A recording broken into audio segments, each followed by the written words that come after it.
Guys, it is November 16th, and that makes it the 16th Art Sound Off, and I am going to continue using the prompts provided at the official Art Sound Off site.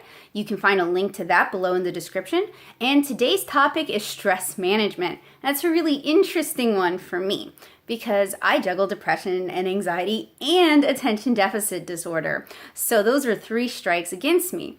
Now, when I was a kid, there's certain types of stress that I handle really well. Like deadline stress, that's fine with me. I utilize calendars, I utilize planners, I'm great at brainstorming, I'm good at coming up with collaborative group decisions.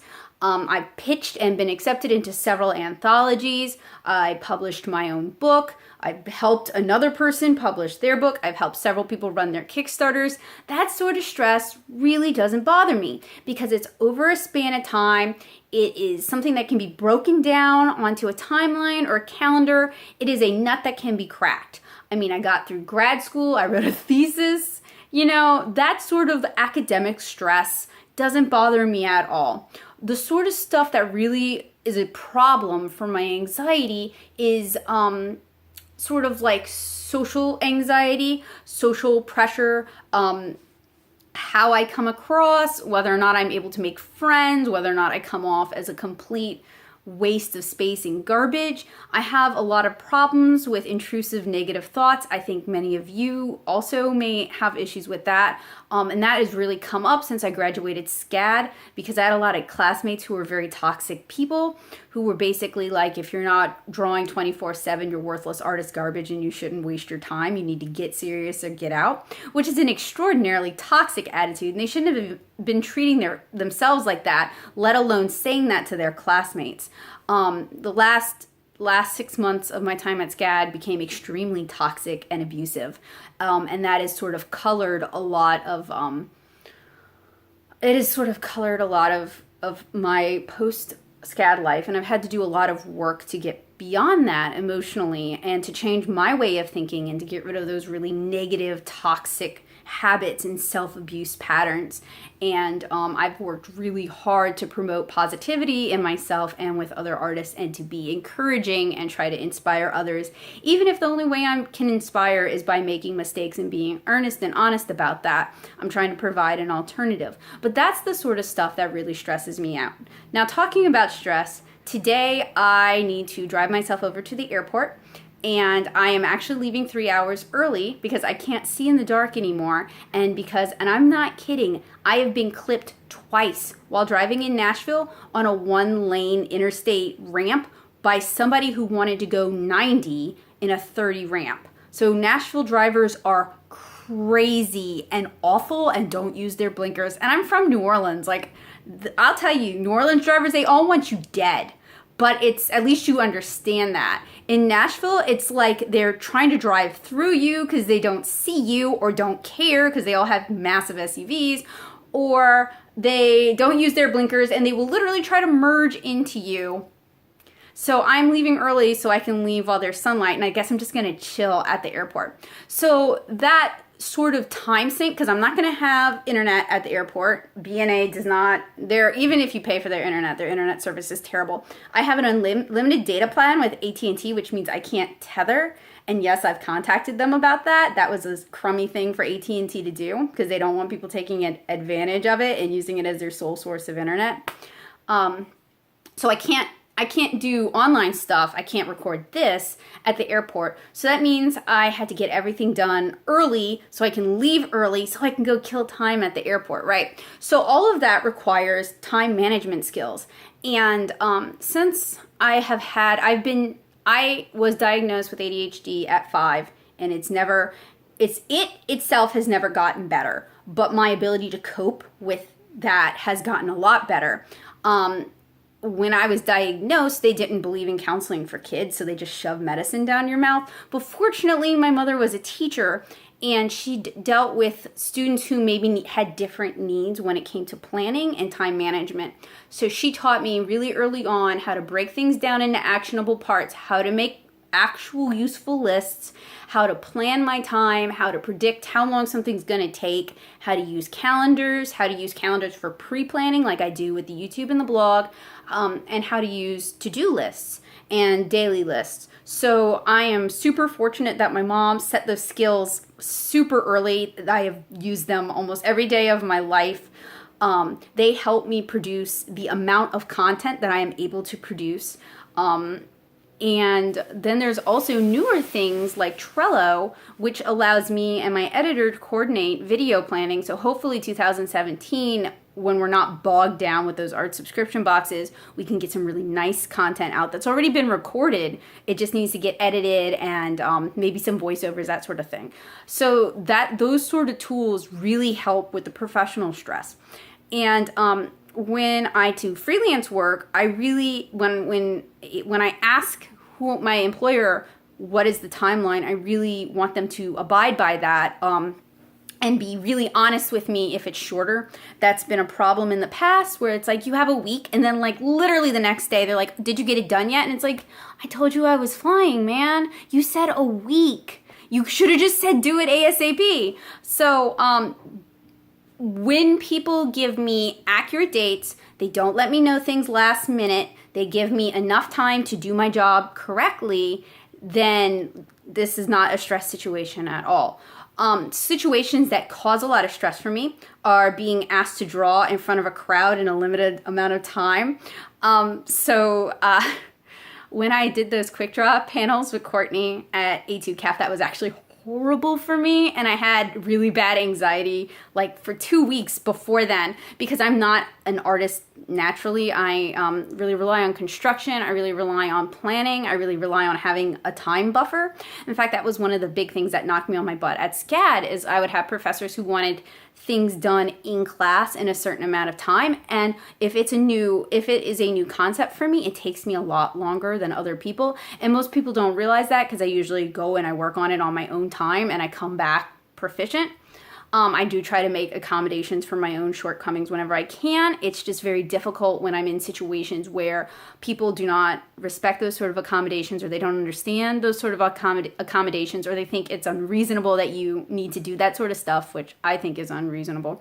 But those are all ways that I help manage professional art stress. I don't really stress out about drawing, especially on camera or for the comic, because I do so much planning and I do so many preparatory stages. I do script, I do platform script, script with dialogue and scene directions and panel directions and tier directions. I do thumbnails. I send those off to friends for critique. I make notes. I do revisions. I do roughs. I send those off to friends for critique. I make notes. I change that. So there are multiple stages where I can make corrections. And I know how long it takes me to do pages, and I know how much time I'm going to need, and I have no problem being honest about that time. And when I give you a timeline, that is my timeline. Like if you want to pay a whole lot more money, we can negotiate that. But usually it takes the time it takes because that's what's best for my best work, for me to give you the best product, and for me to stay sane. Now, I am self-employed and I do have a lot of fish in the kettle. I do videos and I do monetize many of my videos. I run a Patreon, I run a blog, and those blog posts are very dense and very time consuming for the most part. I'm very active in the comics community on Twitter. I used to be kind of active on Facebook, but I've just gotten really tired of seeing politics all the time when I'm only signed up to see people's pets and their kids. So I'm not so active on there. I'm very active on Instagram. I'm always recording new content, which requires planning, which requires prep. I do a bunch of cons in a year. I think I did 13 again this year, even though I keep saying I'm not going to do that many, and I travel for those. So that includes travel days and getting to the airport and living at the airport and packing ahead of time and demo tables. I contribute to how to be a con artist. And I often really feel overwhelmed, especially when something is sprung on me. That's when it's like, okay, I can't do anymore. You need to give me some time. And I am sure that if I cut back, I would have fewer problems with this overwhelmed, anxiety, drowning feeling. But I feel like nothing I do is ever enough, and it's never enough to get me where I want to be. And it doesn't ever seem to matter how much I do, that doesn't improve. And I come from a family that pushed me really hard, but not necessarily my brother. So, my mom's big thing was, well, we only want you to do your best, except she expected A's because that's what she thought my best was. And I guess it was, but at what cost, right? So now I have these, I am combating the toxic self-motivation I used when I was younger to force myself to get massive amounts of work done on little sleep and in no time. I'm trying to combat that and have healthier ways of pushing myself to work. But, the prompt is about stress management, and sometimes you don't have a good answer. Sometimes your answer is, I'm a work in progress and I'm still learning. I stand by the calendars. I have a smartwatch now, which is set to do alarms and has a calendar view and sends me alerts, which is all really nice. Sometimes I have to disconnect from social media because it becomes way too much and way too overwhelming, and it interferes with my comic work or my freelance work or prepping for cons or recording videos. So if I detach for 2 weeks, that's not a good thing, by the way. Social media is very much, people will literally forget you in 2 weeks. Even if you talked all the time before then. So you have to, it helps to stay active, but your emotional health and your mental health and your ability to complete your paying work supersedes posting on Twitter and participating in comic conversations. So that is, I was talking about the calendars. Yeah, those are something I really stand by when I plan. So I utilize a month view calendar and multiple colors of highlighters for scheduling blog posts, Patreon stuff, and YouTube stuff. And red is YouTube, green is Patreon, pink is cons, purple was something that I never ever seemed to use. It might be vacations. And blue is for blogs. And that was just something that seemed to work for me, and it works for me at a glance because a lot of my content on the YouTube and the blog are they have a lot of similar nature. It's a lot of tutorials and reviews. And if I were just looking at writing that hadn't been color-coded, I wouldn't know necessarily which one was which. And I do have specific days that I always try to update on. I try to always update on Tuesdays and Saturdays, and I try to get that stuff done in advance. And I try to have a month-long buffer because I'm out of town a lot due to working conventions and stuff. And then when I fly to Louisiana, I'm always in Louisiana for 2 weeks, and whether or not I can get work done is really a crapshoot because the internet over there is terrible and the lighting's really poor. And also I just don't necessarily feel like killing myself with working the whole time. That's like the only vacation I get sometimes. So words, right? I do try to have a buffer, which puts a lot of stress on me ahead of time to try and get that buffer. So my stress management is I don't manage stress very well. But I have a partner who helps me out a lot. He carries a lot of the weight for me. He edits the videos, which is a huge help. And he's like, you need to learn how to edit video. Oh, these bangs. You need to learn how to edit video. And all I'm thinking to myself is like, oh my God, that's just another thing that's going to stress me out really badly. I just don't know if I could juggle all of it, which means I need to cut back on some things for sure. I just need to figure out which, because I also have a problem with prioritizing. It's very difficult for me to tell what is worth my time and what isn't. That's why I've been in 6 anthologies and nothing's ever come from that. And that's why, that's why I put so much time on the YouTube and the blog, even though it's still very slow burn. And I know that's something, that's the problem, is I keep thinking like, well, some things take a lot of time to build up, and then once they're there, they are really great to have. But the blog has been a thing for 7 years now, and it's still like, come on. I'm one of the very few people who does this. This should be getting easier, right? So for me, stress management is also managing my own expectations, trying to celebrate small victories because I can't control how people receive the things I do,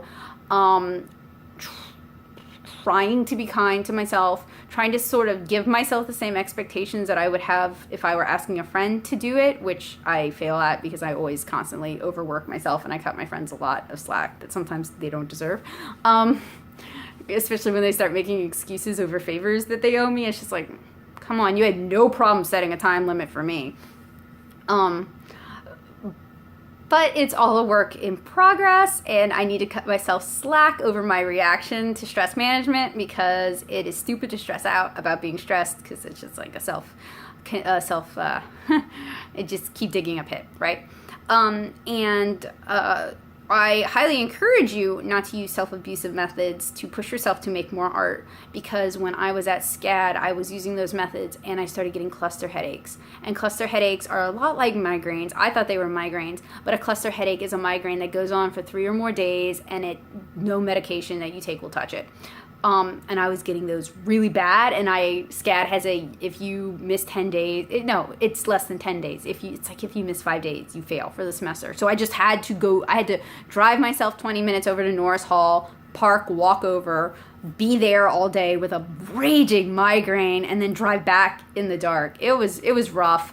I'm so glad that part of my life is over. I'm so glad I have that diploma because that was hard. It was a good thing I did it right after undergrad. I didn't wait at all because I still had the stamina to do it. And doing conventions the way I do them now has kind of killed my ability to have that kind of stamina for just pushing myself when I feel like garbage and I really should be laying down. So yeah, stress management. Don't be like me, kids. Don't pattern your life after mine. That's all I got. But maybe that's something. Maybe that's useful. Maybe that's helpful. I don't know. All I can do, like I said, sometimes is be that shining beacon of don't do this, learn from me, and just try to be as honest as I can with what's going on and try to take accountability when I am the one who's at fault. And sometimes it's hard to see, like when you're the one who's at fault or it's just a bad situation. So that was my 16th art sound off. Thank you guys so much for watching. I hope that was helpful to you. I will see you guys tomorrow. Tomorrow I'll be in Luling, Louisiana, and I have no idea how I'm going to manage this, but I will, because I managed Inktober flying all over the place, so I know I can do this. Oh yeah, that's another thing about stress management. Sometimes it's really good to push yourself and do challenges and force yourself to finish them because it shows you what your limits are. And sometimes you don't have to have everything figured out. Sometimes it's cool to figure stuff out on the fly. Sometimes that's how you have your best ideas. So yeah, don't always put things, I'm not saying procrastinate, but sometimes it's good to be in situations that are very challenging and you have very little control over, as stressful as that might be, because it forces you to think outside the box and have unique situations. So again, Becca Hilburn, thank you guys so much for hanging out with me today. I will see you guys tomorrow. Bye!